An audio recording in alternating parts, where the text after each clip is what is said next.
Aloha and welcome to Inside the Writer Studio. I am Eila Algood, your host, and on today's show, today is our first show, you'll have the opportunity to meet author Diane Wilson. She'll be sharing a written piece, followed by some talk story about her experience as a writer. Welcome, Diane. I have been living on the big island of Hawaii for just 5 years now, having moved from the big city to a small town.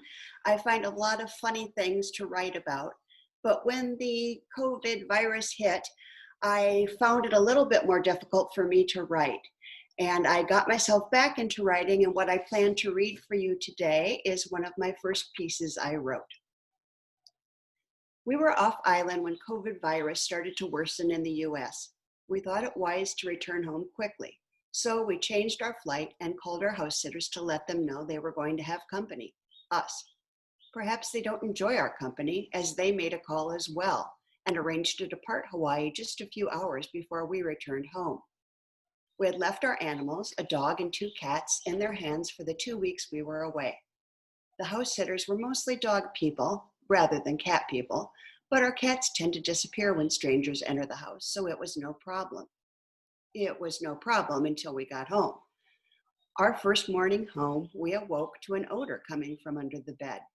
Our youngest, Sophie, was clearly not pleased that we had left her with strangers who were not cat people. To punish us, which she has done before, she left a deposit under our bed.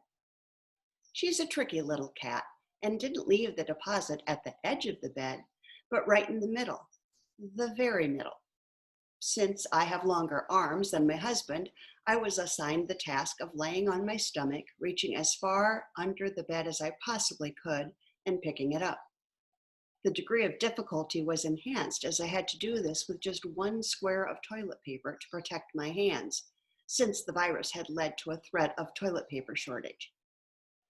I persevered and accomplished the task, hoping that was the end of it. I was wrong. The next day, I came across a different, but nevertheless unpleasant and pet-related odor in the bathroom. This was clearly left by our eldest, Oscar. It must have been his turn to punish us, as he has done before. Upon inspection, I was certain that I smelled and spotted his markings in the shower. So I sprayed, scrubbed, and rinsed, but the odor remained. Perhaps it was closer to the toilet. I moved there and sprayed, scrubbed, and rinsed, but it remained. That's when I thought to check the bath mat. The bath mat is now outside in the garbage bin, far away from the house. The cats are also both outside. The pandemic may have driven us home, but the pet-demic is keeping us here. No one needs to tell us to stay home. We have a lot of cleaning to do. Thank you so much, Diane. That was very entertaining and timely with what's going on in the world. And I thought it'd be nice to talk story a little bit about your experience as a writer. Starting off with, when did you think of yourself as a writer or consider yourself a writer? For me, I would say about 15 years ago, I was finally able to say that I'm a writer. I co-authored a book with a friend of mine. It was a business book, but I had worked hard on that and did a lot of writing to get it accomplished. And that's what made me feel like this is something I would enjoy doing in other genres for the rest of my life. Wow. And now you're venturing into a lot of creative writing, would you say? Yes. Yeah. Mm-hmm. And do you have a favorite aspect of writing, like at the beginning when you start with an idea, or at the editing or re-editing or publishing? What's your favorite? My favorite part, I would have to say, is actually taking the ideas and putting them to paper. I try to do it quickly. I try not to overthink or over-edit, but just to get my ideas down is the part of writing that I really enjoy. Mm. And is there one part that you wish you didn't have to do? Ooh, editing. I am a member of a writer's critique group, so I do get feedback on my writing, which I truly appreciate. But then I have to take that piece that I thought was already great and take a look at the suggestions that have been made and decide where to make changes. And that part's a little bit more difficult for me. Yeah, well, and we also have to remember with that, I love getting feedback, but sometimes the feedback is about somebody else's idea and not your own, right?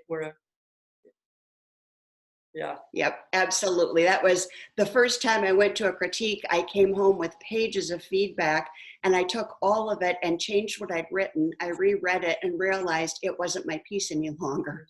So I had to go back to what I started with and just take the parts that really resonated with me. Well, there you go. And that's a good learning for anybody.